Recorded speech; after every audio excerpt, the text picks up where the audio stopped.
আজকে যখন শুনেছি বাসায় মেহমান আসবে তখন মনের মধ্যে লাড্ডু ফুটছে, কারণ মাংস পোলাও করবে, অনেক বেশি বেশি আইটেম করে যখন মেহমান আসে, অনেক বেশি স্পেশাল করে রান্না করা হয়। তো আমরা সকালবেলা উঠেই সুন্দর করে ফ্রেশ হয়ে ডাইনিংয়ে বসে গেছি খেতে। তো চালের আটার রুটি বানিয়েছিল আর এদিকে কুরবানির মাংস ছিল, সেই সুন্দর ঝোল দিয়ে মাংস ছাড়াই আমি খেয়েছি, মানে ঝোলেরই অনেক টেস্ট হয়েছিল।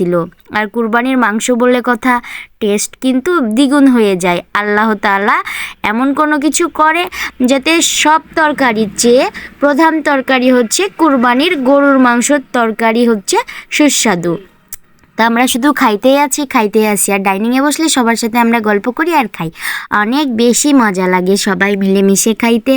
এইদিকে খেয়ে দিয়ে না আমি এদিকে সুরভির বাসায় চলে আসলাম। এখন আপনারা বলতে পারেন সুরভি না আমার বান্ধবী।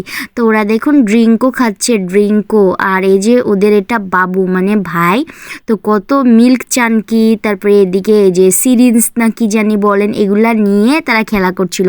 এগুলো দেখতে অনেক সুন্দর। আর এদিকে গোলাপ ফুলের ঘ্রাণ, মানে তাদের বিছানা জুড়ে গোলাপ ফুলের পাপড়ি ফেলে রেখেছে। আর এই বাবুটা খেলতেছিল আর এদিকে আমি ভিডিও করছিলাম, তো এত মজা লাগছিল। তখন বলছে আপু আপনি না আম খান, আম খেলে ভালো লাগবে। তখন আমি গিয়ে আম খেলাম, আর দেখুন আমার আম খাওয়ার স্টাইল, আমি সানগ্লাস পরে আম খেতে বসেছি। আম এমনভাবে খাই আমের জান পর্যন্ত বের করে দিই, মানে আম আমার এত বেশি ফেভারিট। আর এই যে আমাদের দুপুরের লাঞ্চ, ও মাই গড, সেই একটা স্পেশাল লাঞ্চ গাইস। এদিকে কয়েক রকমের মাছ করছিল, মাছ ভেজেছিল হয়তো কড়াইয়ে, মানে তেলগুলা পুড়ে গেছিল যার জন্য এরকম কালার, বাট খেতে কিন্তু অনেক মজা। বেগুন ভাজাটাও মজা হয়েছিল, তারপরে এদিকে পেঁয়াজি না কি বলে সেটাও অনেক মজা হয়েছিল। আর এদিকে অতিথি আসবে বলে সুন্দর করে মাংস ঝোল করেছে, গরুর মাংস। একদিকে খাসির মাংস ছিল, কিন্তু আমার গরুর মাংস বেশি ফেভারিট, এই জন্য আমি গরুর মাংসটা ট্রাই করছিলাম।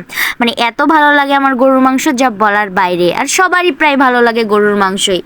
সো গরুর মাংস আজকেরটাও কিন্তু অনেক সফট ছিল। খেয়ে দিয়ে আমরা বাইরের দিকে বসলাম, বসার পরে দেখতেই পাচ্ছেন মানে এমন এমন বাতাস হচ্ছে, মানে আমরা বাসায় ভয়ে চলে আসছি, মানে আম কুড়াইলাম কয়টা, আম কুড়িয়ে বাসায় চলে আসছি। আর এইদিকে সেই বৃষ্টি হচ্ছিল, বৃষ্টির দিনে এরা বেশি খেলা করে, দুই ভাই বোন সেই খেলতে বসে গেছে। আর আমার তো বুঝতেই পারছেন খাওয়া নিয়ে কথা, তো এইদিকে আমি দেখছিলাম মিষ্টি আছে নাকি, তো বাসায় মিষ্টি আছে, মিষ্টি খাচ্ছিলাম। তারপরে এই যে আমার অ্যাপেলগুলো এখন কাট করবো, আর অ্যাপেলগুলো কাট করে খাবো। আর এই যে এখানে পাউরুটি না কি বলেন অল টাইম, সেটাও ফেভারিট। আর এই যে বাচ্চার মতো আমার হাজবেন্ড 2 টাকা দামের জানি কি খায়। তো আজকের দিনটা অনেক বেশি ভালো ছিল।